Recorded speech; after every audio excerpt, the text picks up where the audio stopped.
दोस्तों, एक कहानी है कोरिया की, जहाँ पर लोग अचानक से किसी वजह से मॉन्स्टर्स बन रहे हैं और अब कई सारे लोग एक बिल्डिंग में कैद हो चुके हैं। इस कहानी के सभी हीरोज अब एक साथ नीचे आ चुके थे, लेकिन युनसू को इन्फेक्टेड होने की वजह से एक बुढ़े अंकल के साथ एक रूम में बंद कर दिया गया था और फिर एक आदमी ने भी एक गुंडे से बचने के लिए खुद को उसी रूम में लॉक कर लिया।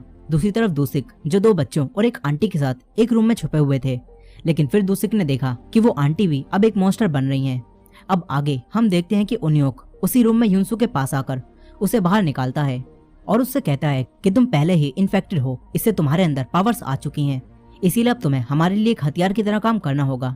युनसू मान जाता है। फिर उन्योक उससे कहता है कि जिस आदमी ने तुम्हारा ये हथियार बनाया है, यानी कि दूसिक, तुम्हें उन्हें नीचे लाना होगा ताकि वो यहाँ के दरवाजों को और मजबूत कर सकें, जिससे कोई भी मॉन्स्टर इन्हें तोड़कर अंदर ना आ पाए।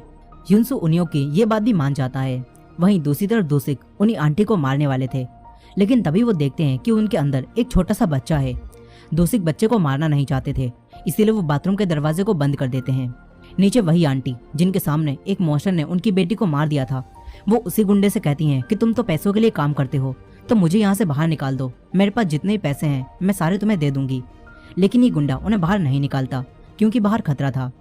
अब ये गुंडा ऊपर जाने लगता है। उन्योक युनसू को इस गुंडे के पीछे ऊपर जाने के लिए कहता है।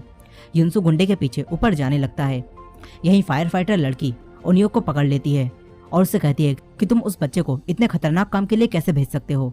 इस पर उन्योक उसे समझाता है कि वो पहले ही इन्फेक्टेड हो चुका है, लेकिन वो अपने आप को मॉन्स्टर बनने से रोक रहा है और इस वजह से उसकी स्ट्रेंथ भी पहले से कई गुना बढ़ चुकी है, इसीलिए वो हमारे लिए एक हथियार की तरह काम कर सकता है। उन्योक उससे कहता है कि सभी लोग यही चाहते हैं, इसीलिए सबने युनसू को अपने साथ रखने का फैसला किया। यहाँ सभी लोग डरे हुए हैं और कोई भी कभी भी एक मॉन्स्टर बन सकता है। उन्योक फायर फाइटर से कहता है कि मैंने इस सब के होने से पहले ही इस सब के बारे में एक ब्लॉग में पढ़ा था और शायद वो आदमी जिसने वो ब्लॉग लिखा था वो इस सब के बारे में पहले से ही जानता था। उन्योक फायर फाइटर को वही ब्लॉग भी दिखाता है और फायर फाइटर देखती है कि इस ब्लॉग को तो उसके फियोंसे ने लिखा है और ये देखकर वो चौंक जाती है, लेकिन वो ये बात उन्योक को नहीं बताती। यहीं जीसू ने इनकी सारी बातें सुन ली थी और वो जान चुकी थी कि सभी लोग यहाँ मॉन्स्टर बनने वाले हैं, इसीलिए जीसू यहाँ से दूसरी सेफ जगह जाने लगती है। तभी वही तलवारबाज टीचर उसे यहाँ से जाने से रोकता है। वहीं दूसरी तरफ युनसू और वो गुंडा ऊपर जा रहे थे। तभी युनसू सटिया जाता है। वो गुंडे से कहता है कि यहाँ पर एक मॉन्स्टर है, चलो उसे मिलकर मारते हैं। वो एक फ्लोर का दरवाजा खोलता है, लेकिन वो गुंडा उसे रोक देता है। तभी एक मॉन्स्टर उस गुंडे को पकड़कर अंदर खींच लेता है। ये देखकर युनसू के होश ठिकाने लग जाते हैं। वो गुंडे को बचाने अंदर जाता है, लेकिन ये मॉन्स्टर काफी तेज होता है। वो स्पीड से युनसू पर हमला करता है। मॉन्स्टर युनसू को मारने वाला था, मगर तभी एक तीरंदाज लड़की एक बुढ़े अंकल के साथ आकर उसे बचा लेती है। फिर वो देखते हैं कि गुंडा अब भी जिंदा है, इसीलिए ये लोग उसे उठाकर यहाँ से ले जाने लगते हैं। वहीं वो आंटी अपनी बेटी को याद करके काफी रो रही होती हैं। दो लेडीज उन्हें देख रही थी। वहीं वो बुढ़े अंकल गिलसियोब और वो तीरंदाज लड़की युनसू और गुंडे को अपने रूम में ले आए थे। अब जब गुंडे को होश आता है तो लड़की उससे कहती है कि तुम अब भी जख्मी हो, इसीलिए तुम्हें दवाई लगानी चाहिए, लेकिन वो गुंडा दवाई नहीं लगाता और यहाँ से बाहर चला जाता है।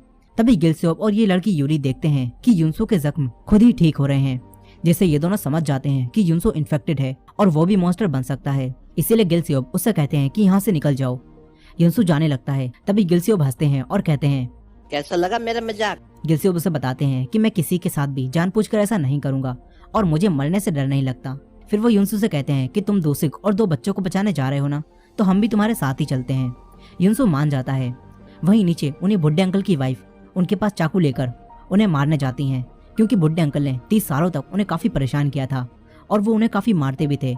इसीलिए अब वो बुढ़े अंकल से कहती हैं कि अगर तू मॉन्स्टर बनकर मर गया तो मुझे तुझे मारने में बिल्कुल भी मजा नहीं आएगा, इसीलिए मैं तुझे इसी हालत में मारना चाहती हूँ।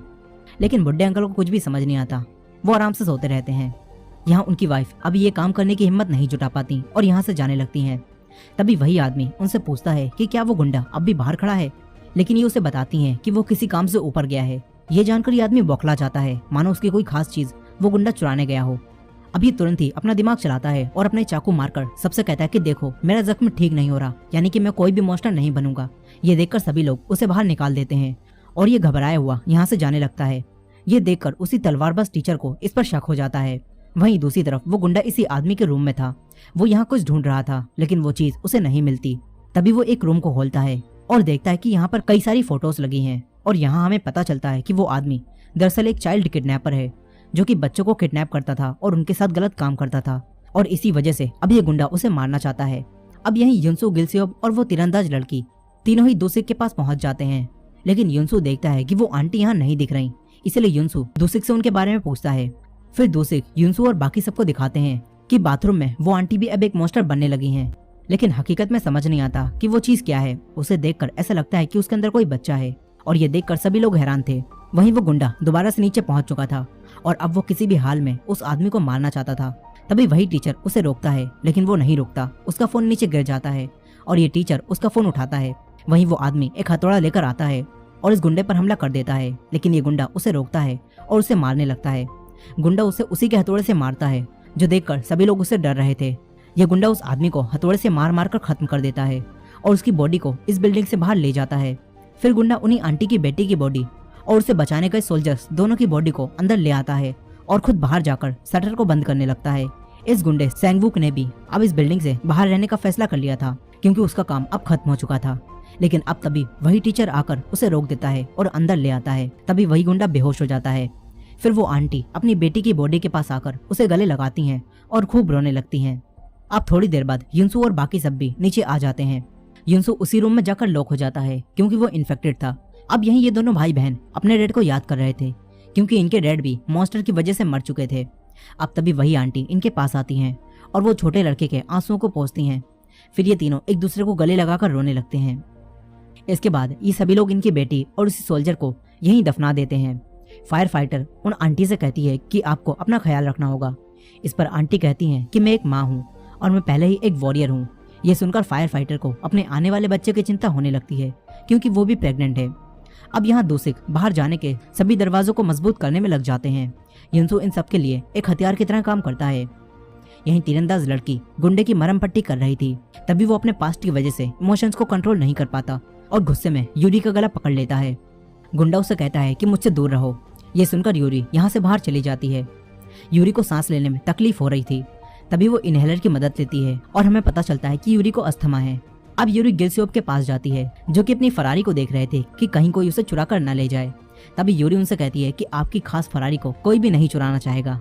लेकिन गिलसियोब असल में यूरी के इनहेलर के लिए ही उसे देख रहे थे, क्योंकि यूरी का इनहेलर जल्द ही खत्म होने वाला है। अब दूसरी तरफ वही गुंडा बाहर आता है। हालांकि सभी लोग सच्चाई जान चुके थे कि उस गुंडे ने उस आदमी को क्यों मारा, लेकिन फिर भी सब उससे डर रहे थे। तभी वही आंटी उसके पास आकर उसे थैंक्स कहती हैं। फिर ये गुंडा उसी लड़की की चीजों को दफना देता है जिसको उस आदमी ने किडनैप किया था। इसके बाद वही टीचर इस गुंडे के पास आकर इससे बातें करता है और कहता है कि मैंने तुम्हारे फोन में तुम्हारे मैसेज पढ़ लिए थे, जिससे मैं सब जान गया। अब वहीं दूसरी तरफ हम जीसू को देखते हैं, जिसकी नाक से खून बहने लगता है और वो भी मॉन्स्टर बनने वाली थी। वो इन सब की तरफ बढ़ती है, लेकिन सभी लोग हिम्मत दिखाकर उसे एक जाल में फंसा देते हैं। उन्हीं खड़ी होकर ताली बजाती है और कहती है लगे रहो, बहुत बढ़िया एंटरटेनमेंट हो रहा है। यहाँ हमें पता चलता है कि ये सब प्रैक्टिस कर रहे हैं कि अगर कोई इनमें से मॉन्स्टर बन जाए तो ये किस तरह उस मॉन्स्टर को रोकेंगे। अब यहीं वो फायर फाइटर लड़की एक कुल्हाड़ी लेती है और फिर से इलेक्ट्रिसिटी रूम में जाती है ताकि वो अपना फोन वापस ला सके।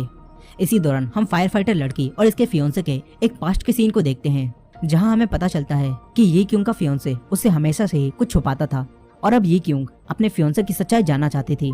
इसीलिए अब वो अपना फोन बाहर लेकर आती है और गिलसियोब की सस्ती फरारी को लेकर यहाँ से अपने फियोंसे के पास जाने लगती है।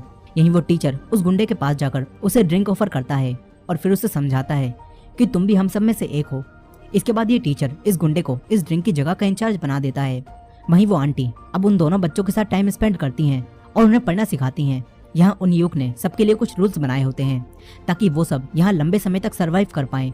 और ये सभी लोग रोज थोड़ा थोड़ा खाना खाते हैं और रोज इनका टेम्परेचर चेक होता है।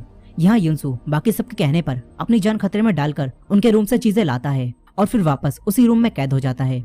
ये देखकर दूसरे को काफी बुरा लगता है। वो उन्योग के पास जाकर उससे बात करते हैं और कहते हैं कि हमें उसके साथ ऐसा नहीं करना चाहिए, लेकिन उन्योग कहता है कि वो एक मॉन्स्टर बन सकता है, इसीलिए हमें उसके साथ यही करना होगा। यहाँ कुछ लोग मजे से जी रहे थे, उन्हें जो भी चाहिए था वो लोग उस चीज को एक लिस्ट में लिख देते हैं और युनसू को देते हैं और फिर युनसू अपनी जान को जोखिम में डालकर उन चीजों को लेने ऊपर जाता है। तभी वही स्पीड वाला मॉन्स्टर यहाँ आकर उस पर हमला कर देता है। युनसू बेहोश हो जाता है। यहाँ नीचे वो सभी लोग आराम से ड्रिंक पी रहे थे। तभी एक लड़की सीटी बजाकर सबको बुलाती है और दिखाती है कि जो बुड्ढा सबके बीच में बोलता था वो मॉन्स्टर बन रहा है।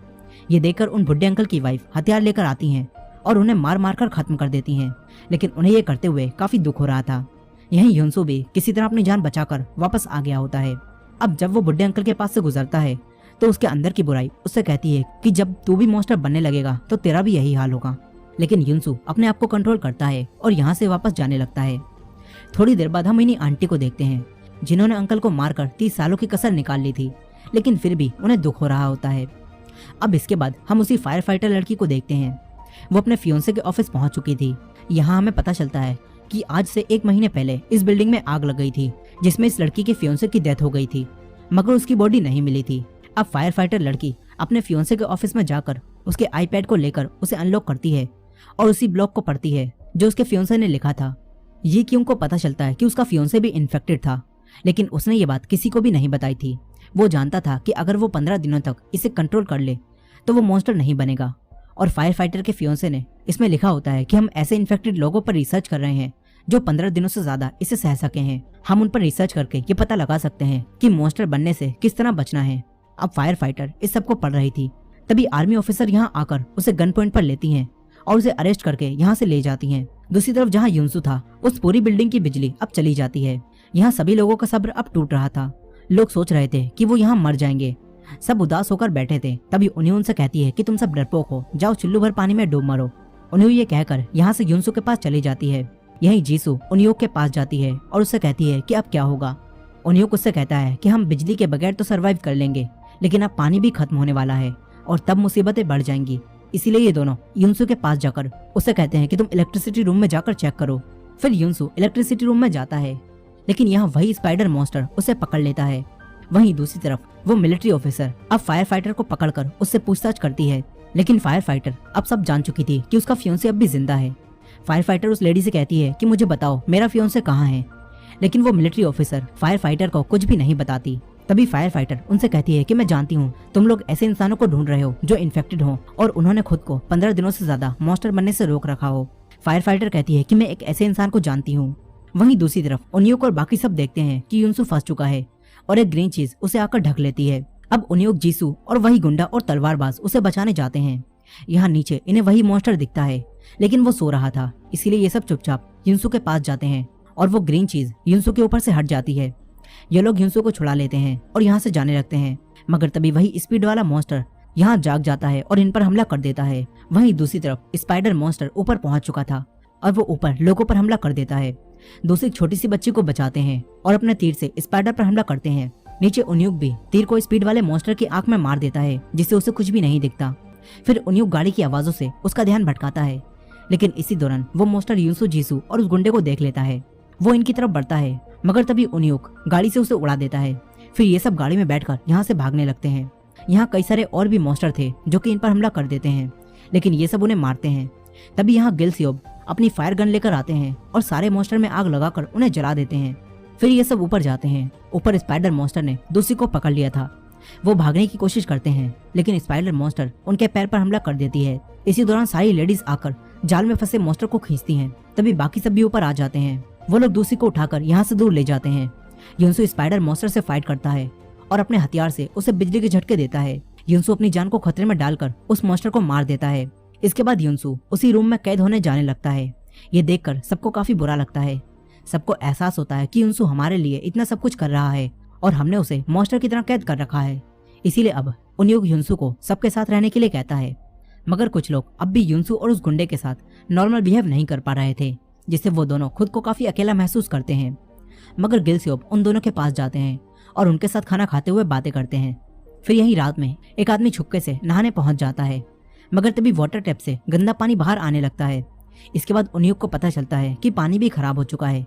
इसीलिए उनियोक दूसिक के पास जाकर उन्हें कार के पास लाता है और कहता है कि आप इसे मजबूत बना दीजिए और इसमें कुछ हथियार भी लगा दीजिए, जिससे हम लोग उस मॉन्स्टर से बचकर यहाँ से निकल पाए। उनियोक कहता है कि हम सबको यहाँ से निकलना होगा, नहीं तो हम यहीं मर जाएंगे। अब इनकी बातों को एक आदमी सुन लेता है। वहीं दूसरी तरफ फायर फाइटर अब भी मिलिट्री ऑफिसर्स की कैद में थी। अब वही ऑफिसर फायर फाइटर के पास आती है और उससे कहती है कि हम ऐसे लोगों को ढूंढ रहे हैं जो इन्फेक्टेड हैं और उन्होंने अपने आप को 15 दिनों से ज्यादा समय तक मॉन्स्टर बनने से रोक लिया है, और तुमने कहा कि तुम एक ऐसे इंसान को जानती हो। इसीलिए अब ये ऑफिसर फायर फाइटर को एक डिवाइस देकर उसे यहाँ लाने के लिए कहती है। दूसरी तरफ वो आदमी जिसने उनियोक की बातें सुन ली थी, उसे लगता है कि सब लोग छुपकर यहाँ से भागने वाले हैं, इसीलिए वो शोर मचाने लगता है और कहता है कि मुझे भी यहाँ से जाना है। तभी वो गुंडा उसे दरवाजे के पास फेंकता है और कहता है जा चले जा। लेकिन वो आदमी यहाँ रोने लगता है। तभी सब लोग यहाँ आ जाते हैं। गिलस्योब उस आदमी को समझाते हैं कि यहाँ कोई भी नहीं मरेगा। फिर उन्यूक सबको बता देता है कि हमारे पास खाना और पानी बहुत कम बचा है, इसीलिए हमें यहाँ से निकलकर खाना पानी लाना होगा और सबसे बहादुर लोग ही बाहर जाएंगे। अब सारी सच्चाई जानकर सभी लोग दुखी हो जाते हैं। यहाँ जीसू को एक गिटार मिलता है और जीसू वो गिटार बजाने लगती है। युनसू को उसका म्यूजिक काफी पसंद आता है और युनसू को वो म्यूजिक सुनकर अपने घर की याद आने लगती है। अब अगले दिन जीसू बेहोश हो जाती है क्योंकि उसे चोट लगी थी। ये देखकर उन्यूक उसे उन्यूक के पास ले जाती है।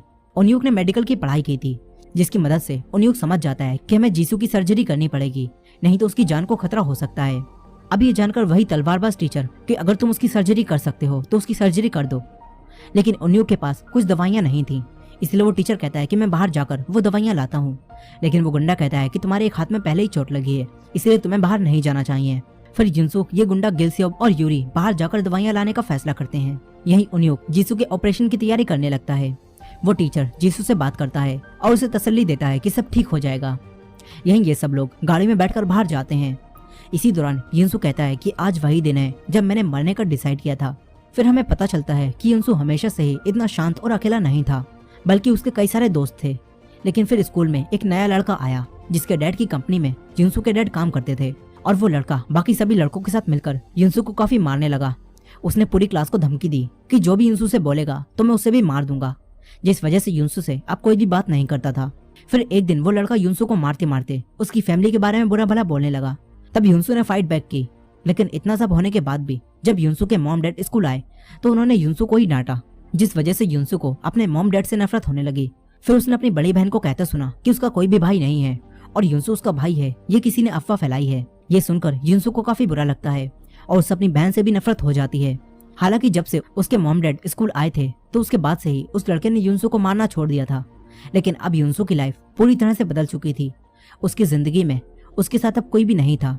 फिर एक रात युनसू देखता है कि वही लड़का अब एक नए लड़के को पैसे देने के बदले में रोड पर कूदने के लिए कह रहा है। ये देखकर उसे काफी गुस्सा आता है। युनसू उस लड़के को ही रोड पर फेंक देता है, लेकिन ये करने की वजह से वो लड़का युनसू के डैड को अपने डैड की कंपनी में से निकलवा देता है। और तो और वो लड़का जिसे ये परेशान कर रहा था वो अपनी मॉम की मौत का इल्जाम युनसू पर लगाता है और कहता है कि अगर तुम उस दिन बीच में नहीं आए होते तो वो मुझे मेरी मॉम की सर्जरी के लिए पैसे दे देता और मेरी मॉम जिंदा होती, इसलिए मेरी मॉम तुम्हारी वजह से मरी है। अब इतना सब कुछ झेलने के बाद और अपने पूरे परिवार को एक एक्सीडेंट में खोने की वजह से युनसू ने मरने के बारे में सोचा था, लेकिन आज युनसू इन सभी लोगों के साथ जीना चाहता है। अब ये सब बिल्डिंग से बाहर दवाइयां लेने जाते हैं, मगर तभी वही मोटा मॉन्स्टर इनकी गाड़ी पर हमला कर देता है और इनकी गाड़ी पलट जाती है। युनसू बाहर आकर मोटे मॉन्स्टर पर हमला करता है, लेकिन वो उसे दूर फेंक देता है। वो युनसू को मारने बढ़ता है, तभी गिलस्योब उस पर हमला करते हैं और युनसू को बचा लेते हैं। मगर तभी उनकी नाक से भी खून बहने लगता है और लगता है कि अब वो भी इन्फेक्टेड हो चुके हैं, इसलिए वो युनसू को बचाकर मोटे मॉन्स्टर के सामने खड़े हो जाते हैं। ये मॉन्स्टर उन्हें मारने ही वाला था, मगर तभी एक ट्रक आकर मोटे को दीवार में घुसा देता है और इस ट्रक के अंदर वही फायर फाइटर बैठी होती है। वो ट्रक को पीछे करती है, मोटा उसके पीछे भागता है। तभी यहाँ एक ब्लास्ट होता है जिससे यहाँ आग लग जाती है और मोटा मॉन्स्टर आग से जलने लगता है। तभी फायर फाइटर उसे ट्रक से ठोकती है, लेकिन मॉन्स्टर उसे पकड़ लेता है, मगर फायर फाइटर मॉन्स्टर को ट्रक की मदद से नीचे गिरा देती है, जिससे मॉन्स्टर के अंदर एक नुकीली चीज घुस जाती है और वो जख्मी हो जाता है। तभी फायर फाइटर मॉन्स्टर के ऊपर एक जलती हुई चीज गिराती है, जिससे फाइनली इस मोटे मॉन्स्टर का खेल खत्म हो जाता है। इधर वो गुंडा यूरी को बचा लेता है। वहीं अंदर उन्यूक जीसू का ऑपरेशन कर देता है, लेकिन उसे अभी होश आया नहीं होता। इसके थोड़ी देर बाद सब वापस पहले जैसा हो जाता है। फिर उन्यूक फायर फाइटर के पास जाता है, लेकिन ये क्यों उससे पूछती है कि युनसू अब कैसा है, क्योंकि ये क्यों युनसू को पकड़वाने के लिए ही यहाँ वापस आई है। लेकिन उन्यूक उससे कहता है कि तुम पहले मुझे ये बताओ बाहर के हालात कैसे हैं और तुम वापस कैसे आई। लेकिन ये क्यों उसे ज्यादा कुछ नहीं बताती। वहीं दूसरी तरफ यूरी को अब होश आ जाता है, इसलिए अब वो गुंडा उसी तलवारबाज टीचर के पास आता है। ये दोनों यहाँ बातें करने लगते हैं। दूसरी तरफ फायर फाइटर युनसू के पास जाकर उससे पूछती है कि तुम्हारा पहला सिम्टम कब आया था, क्योंकि अगर युनसू अपने आप को 15 दिनों से ज्यादा रोक लेता है तो युनसू खास लोगों में शामिल हो जाएगा। फायर फाइटर उससे कहती है कि मैंने सुना है इन्फेक्टेड होने के बाद तुम्हारे अंदर का मॉन्स्टर तुमसे बातें करता है। वो कहती है कि मुझे बताओ तुम अब भी ठीक कैसे हो। इस पर युनसू बताता है कि मेरे अंदर का मॉन्स्टर मुझे बार बार बुराई की तरफ बुलाता है, लेकिन मैंने अपने आप को कंट्रोल कर रखा है। युनसू कहता है कि मैं जीना चाहता हूँ, इसीलिए मैं अपने आप को मॉन्स्टर बनने से रोक रहा हूँ। युनसू कहता है कि तुम ये सब क्यों पूछ रही हो। इस पर फायर फाइटर बताती है कि सरकार ऐसे लोगों पर एक्सपेरिमेंट कर रही है जिन्होंने अपने आप को मॉन्स्टर बनने से रोक लिया है, लेकिन अब तक इस बीमारी का इलाज नहीं मिल पाया है। अब यही फायर फाइटर अपने साथ पानी का टैंक भी लाई होती है और इनके पास अब खूब पानी आ जाता है। इसीलिए इनके साथ रहने वाले अब दूसरे सभी लोग नहाते हैं और मजे से इकट्ठा होकर खाना खाते हैं। तभी उन्हें बुड्ढे अंकल की वाइफ इनके पास आती हैं और इन सबको बताती हैं कि मैं भी इन्फेक्टेड हो चुकी हूँ, इसलिए मुझे यहाँ से बाहर भेज दो। लेकिन सभी लोग इनके साथ होते हैं। वो कहते हैं कि हम तुम्हें बाहर नहीं भेजेंगे, बाहर खतरा है। फिर ये सब फैसला करते हैं कि हम इन्हें भी एक रूम में लॉक कर देंगे, शायद ये भी युनसू की तरह खुद को कंट्रोल कर लें। इसीलिए अब ये सब इन्हें अपने साथ रखने का फैसला कर लेते हैं। फिर ये आंटी उसी फायर फाइटर लड़की से मिलती हैं और उसे कहती हैं कि तुम अपने बच्चे का ख्याल रखना। इसके बाद वो रूम में लॉक होने जाने लगती हैं, लेकिन जाने से पहले वो युनसू से माफी मांगती हैं और कहती हैं कि अब पता चल रहा है कि हमने तुम्हारे साथ कितना बुरा किया था। अब इसके बाद वो रूम में लॉक हो जाती हैं। फिर हम रात में उसी फायर फाइटर लड़की को देखते हैं जो कि बात ले रही होती है।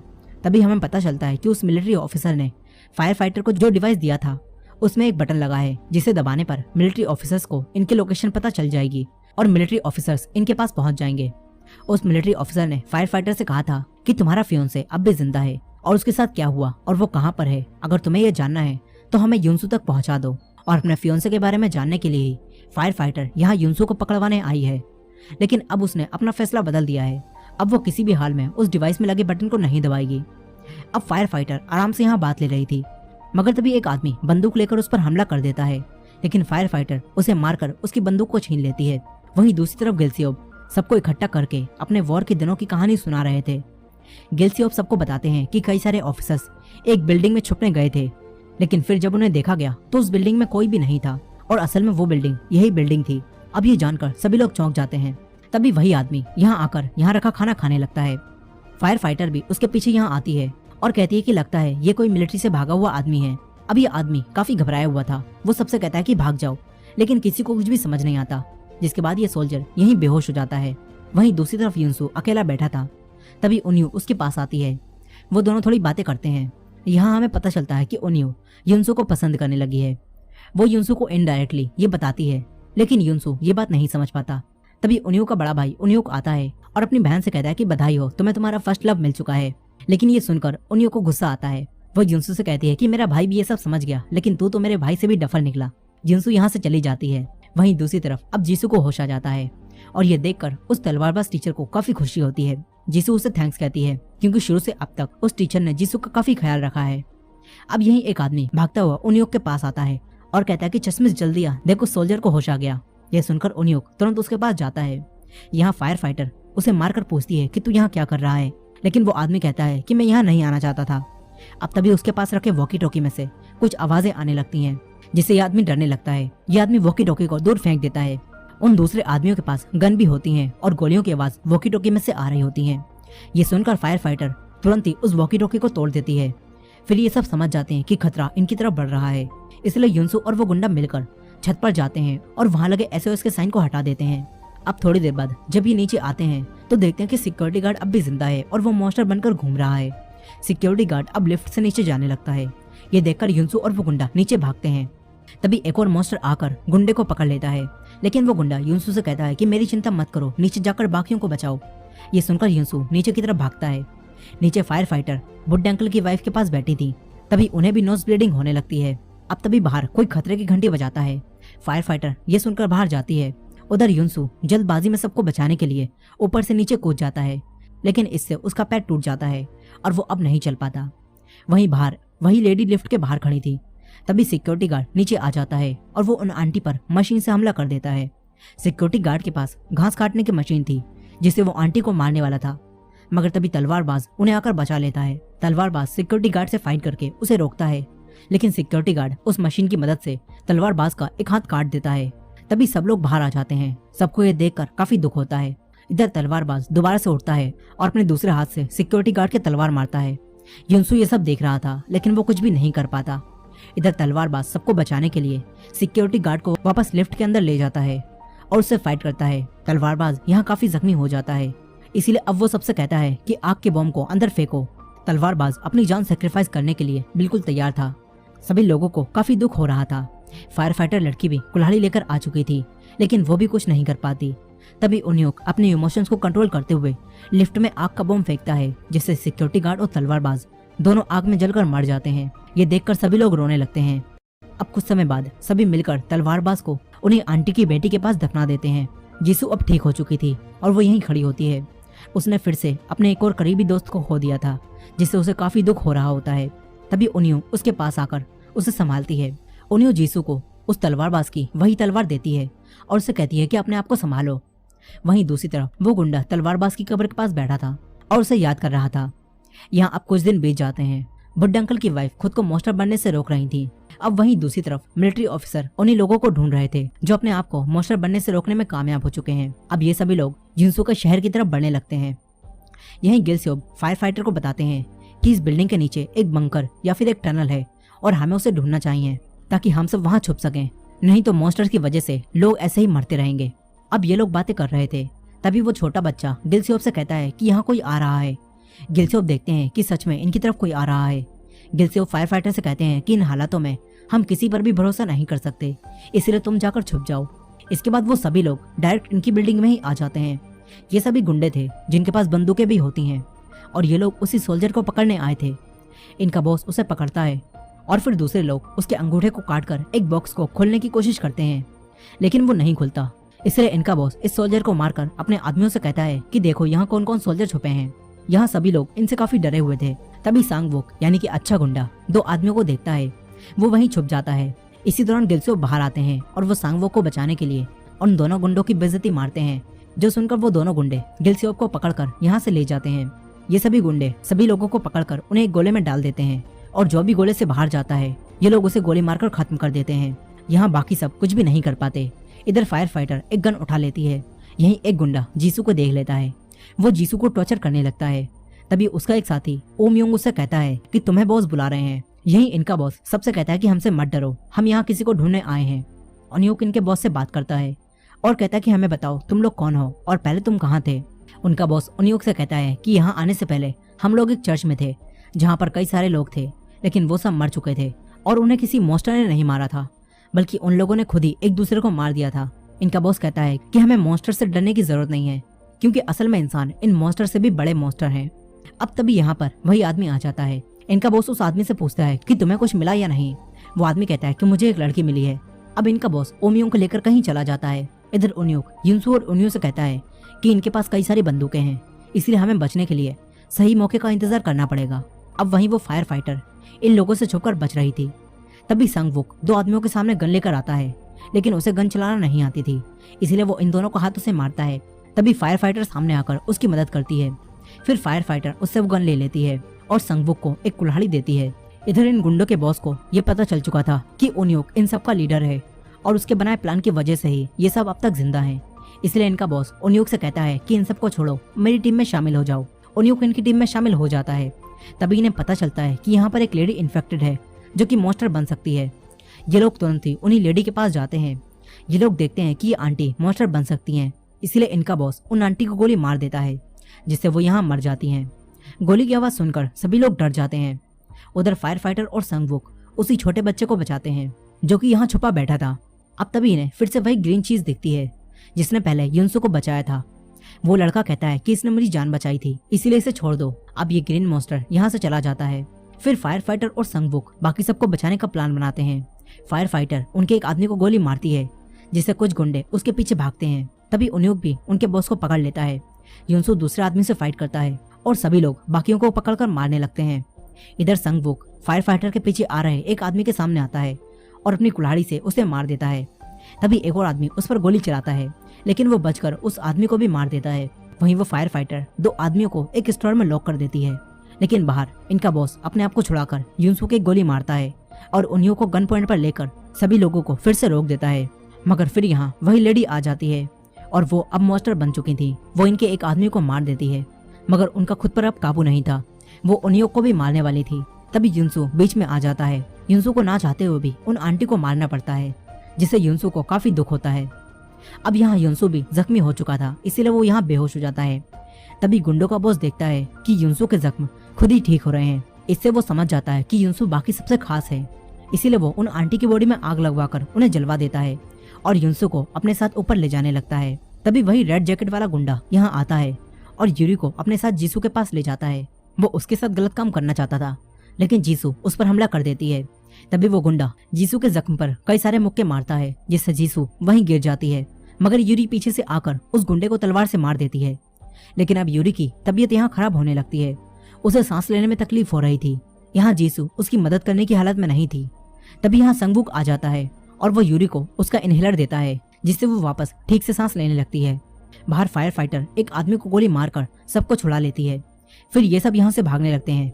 तभी एक और आदमी गन लेकर इनके सामने आ जाता है, मगर ये सभी लोग उससे फाइट करते हैं और फायर फाइटर उसे भी गोली मारकर उसका खेल खत्म कर देती है, जिससे यहाँ सभी लोगों की जान बच जाती है।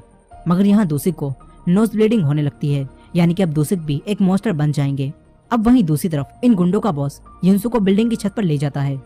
वो युनसू को यहाँ से नीचे फेंकने वाला था, लेकिन युनसू उठकर नीचे जाने के दरवाजे को बंद कर देता है ताकि कोई भी वापस नीचे ना जा पाए। युनसू की हिम्मत देखकर गुंडों का बॉस उसे मारने वाला था, मगर तभी ओम योंग अपने ही बॉस को पकड़ लेता है और उसे मारकर यहाँ से नीचे फेंक देता है। तभी एक आदमी उस पर गोली चलाता है, लेकिन उसे कुछ भी नहीं होता। ओम योंग उस आदमी को भी मार देता है। फिर ओम योंग एक आदमी को जिंदा छोड़ देता है। ओम योंग हिंसू के पास आता है और उसे कहता है कि मैं भी तुम्हारे ही जैसा हूँ।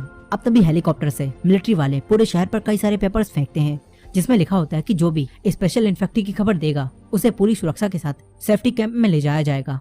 ओम योंग ये देखकर युनसू से कहता है कि अब तुम्हारे साथी भी तुम्हें पकड़वा देंगे।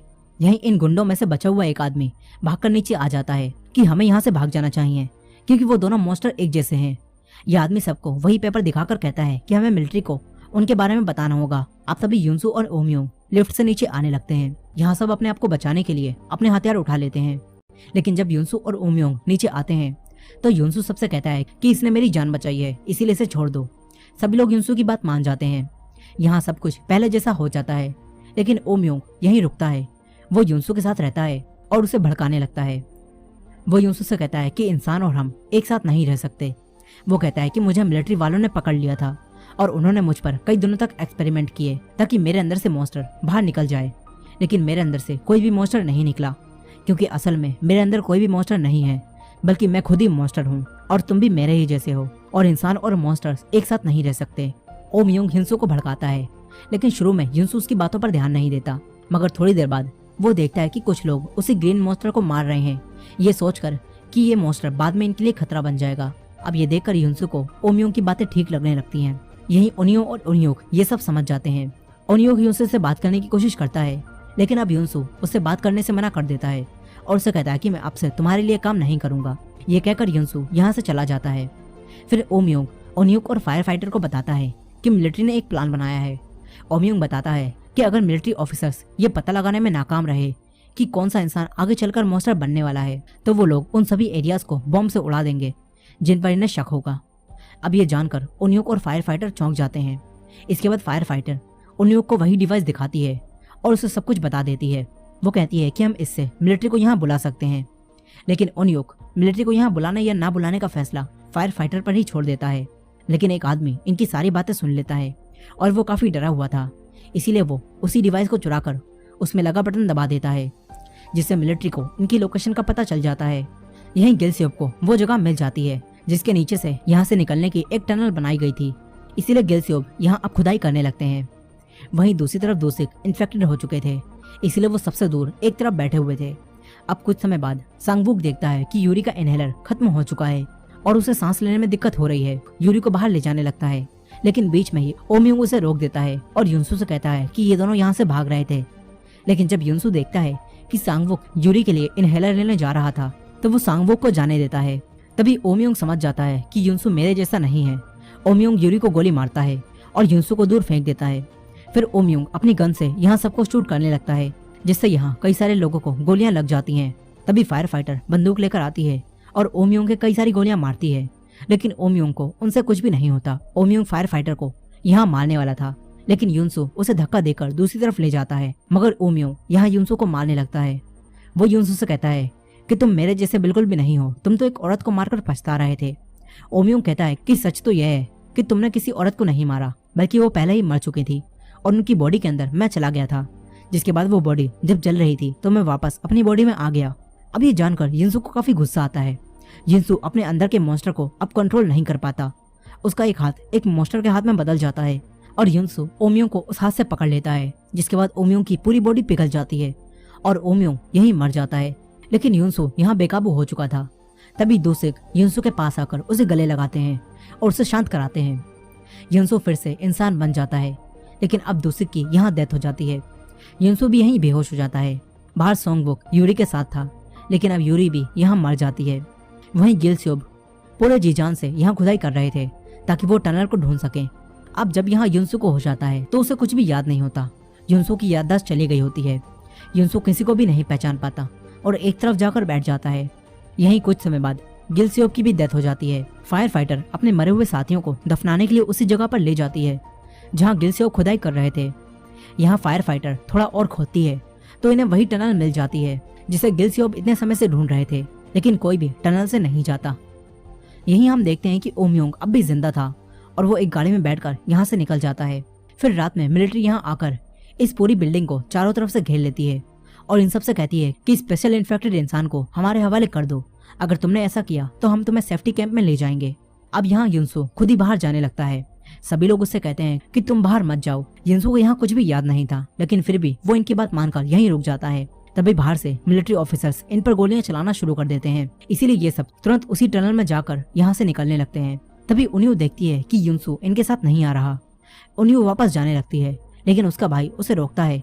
वो कहता है कि तुम बाकी सबके साथ जाओ, मैं युनसो को लेकर आता हूँ। उन्हें वापस जाने लगती है। यहाँ युनसो बाहर जा रहा था।